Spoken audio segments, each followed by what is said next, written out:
నమస్తే, ఇవాల్టి వార్తలకు స్వాగతం. 15 రోజుల నుండి తిరుగుతున్న ఒక యూరియా బస్తా దొరకలేదు. మెదక్ జిల్లా చేగుంట మండలం కేంద్రంలో యూరియా కోసం రహదారిపై నిరసనకు దిగిన రైతులు. యూరియా కేంద్రాల చుట్టూ తిరిగి తిరిగి జ్వరాలు వస్తున్నాయి. రైతుల ఆగ్రహం. రైతుల నిరసనతో మెదక్ చేగుంట రహదారిపై భారీగా స్తంభించిన వాహనాలు.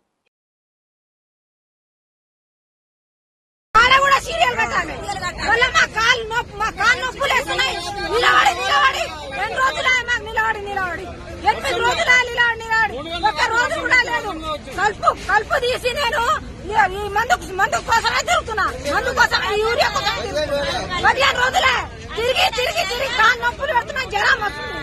పిల్లలేమో ఇంటికాడ లబలబ మొత్తుకుంటూ ఏం చేయాలి? అట్లా అవుతుంది పరిస్థితి.